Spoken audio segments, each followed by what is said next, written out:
That's a good point. Allahu Akbar. That's why parents, it's their responsibility for their children. The second level of responsibility is for the teacher at madrasa, for example. Parents, we as parents, our first responsibility is that. I remember one person I know, he was going to a all-boys school.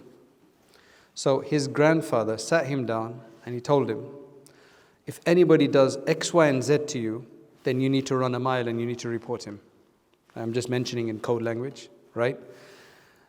Whenever our children are going into any environment, we need to double guess and we need to be vigilant and we need to keep reinforcing. So I don't know where I said this a bit earlier.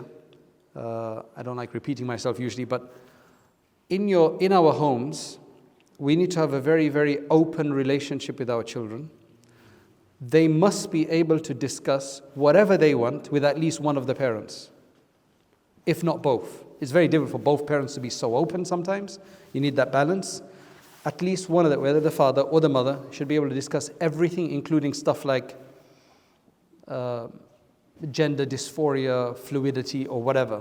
Any stuff that you hear at school or in with your friends or whatever, they should be able to come and just talk about that at home, and there should be a nice conversation about that. The parents should be preempting this. Is this going on? How's it going? Is anybody saying this to you? Like, is anybody coming at you? And so on and so forth. That is what is very, very, very helpful, is to be on top of things rather than be reactive or thinking that, mashallah, our children are so innocent.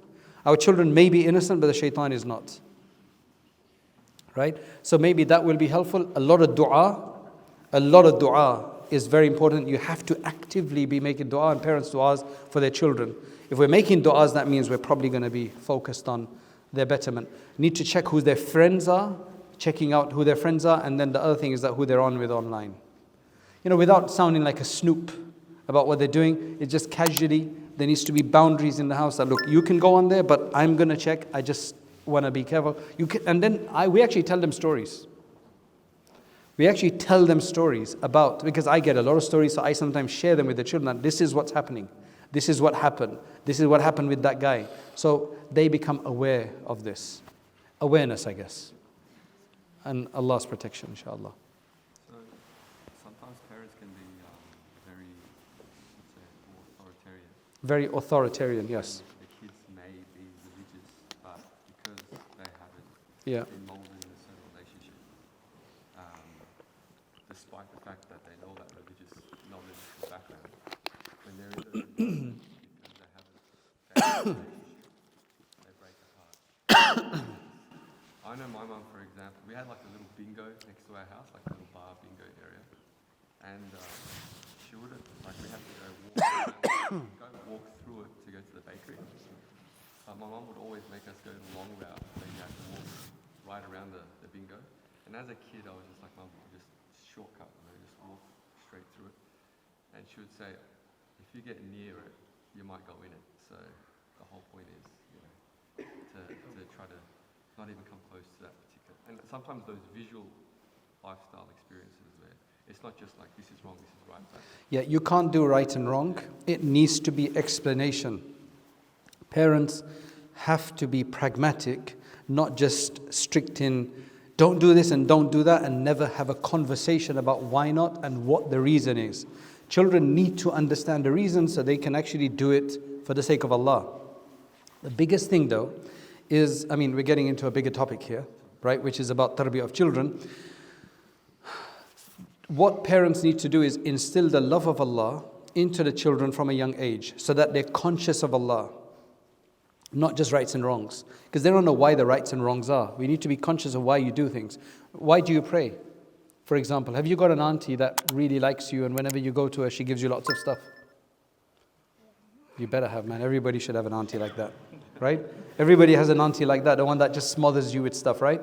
Now, what I usually say is that if you go to that auntie's house and you ignore her totally and you go and play on the PlayStation or the whatever it is, because you're so into your PlayStation or playing the next game that you just ignore her, is she going to like you? Right?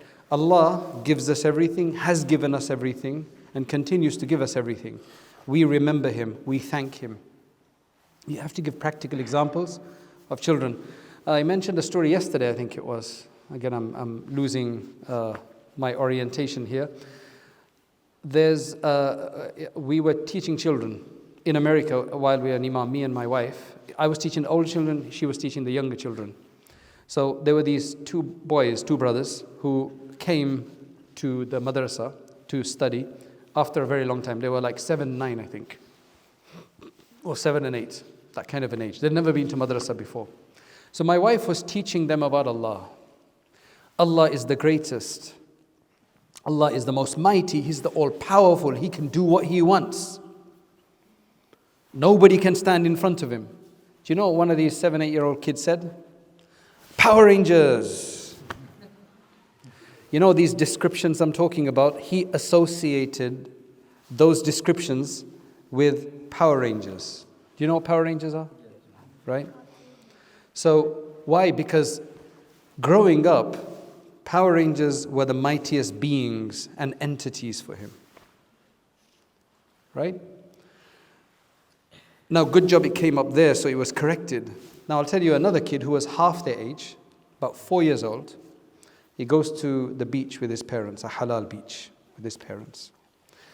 And he doesn't, nobody said anything to him. He just sees this, when you go to a beach, there's this massive body of water just coming at you. And isn't that awesome? Right, that huge amount. And nobody's asked him anything. He just says, Allah created this. Why did he say that? Because from a young age, Allah, Allah, Allah is being discussed in the house as to Allah is behind everything. He is the Almighty. That kind of reinforcement needs to be there, a practical living of Islam, an organic living of Islam. Allah is a reality in your home. I'll give you a few suggestions. I don't know how long we have. I thought we'd be done, but since this is a question. -5 minutes. Oh, we better get out. Okay, they have to shut up, right? Shut down. No, not them. There's the other. Oh, yeah. Sorry, we got another program to go to. Okay, very quickly. In one family I know, anytime the kids have any kind of pain, the first thing they do, the mother or father reads something and they blow on them. That sorts out half the problems. And then they'll use medicine or whatever. When the child gets old enough, they teach the child, read Surah Al-Fatiha. Bismillahi alladhi la yadurru ma'a ismihi shay'un fil ardi wa la fis sama'i wa huwa as-sami'ul 'alim. A'udhu bi kalimati Allahi tammati min sharri ma khalaq. And these various du'as, and blow on yourself. I'm telling you, that sorts out half of their problems. Alhamdulillah. And it does, right? It does. You teach them these things and they work. I'll share the last story with you and then finish. There's a girl who's about 9 years old. She's 1 year younger than you. She's got a brother who's about 11. Brother had to go to the opticians and they said he needed glasses. The mother and father both wear glasses. So the mother says to the daughter, who's 9 years old, you're probably going to need glasses as well. Because your brother's got them, your father's got them, your mother's got them. It runs in the family, it seems genetic. You're going to get glasses as well. And then after that, there's nothing said. 10 years later, she's now how old? She's 19. 9 plus 10, 19, right? She's now got 2 younger brothers, and they both have glasses. But she doesn't have glasses. What happened? Now she says that, Mum, when you told me 10 years ago that you're going to have glasses as well, I started praying to Allah that I don't want glasses. And I don't have glasses. That's Allah in action. He's always in action. He just needs somebody to call on Him. So, why did that girl make that dua without her mum was telling her, you're going to get, she should have said pray to Allah, but she didn't. The girl just thought of this herself because she'd been taught to make dua to Allah. If your kids are conscious of Allah, you don't have to look after them as much. If a kid who's gone to high school for the first day or the first few days, he comes back home from school, mum asks him, did you pray at school? And he says, no. Should you be happy or sad? You're going to be happy. You're going to be happy. Huh? Should you be happy or sad? You're going to be sad. I know they didn't pray, man. When I heard about it, I was happy. Because that kid didn't have to say, I didn't pray. He could say, I prayed. Who's going to go and check? So the fact that he said, I didn't pray. So what did the mother do? She didn't freak out. She's like, okay, why didn't you pray? Oh, because there was no classroom available, right?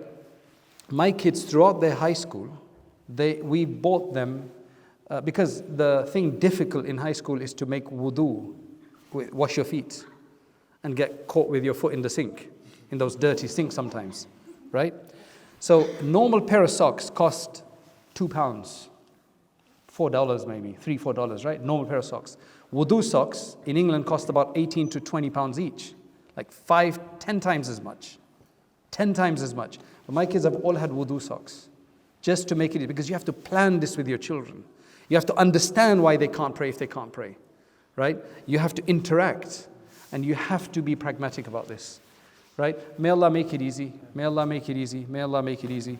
And Allah bless us all. Allah bless all of our children, protect us, and make us guides for the guided ones. And Jazakallah khair for the brothers of this masjid and the sisters of this masjid.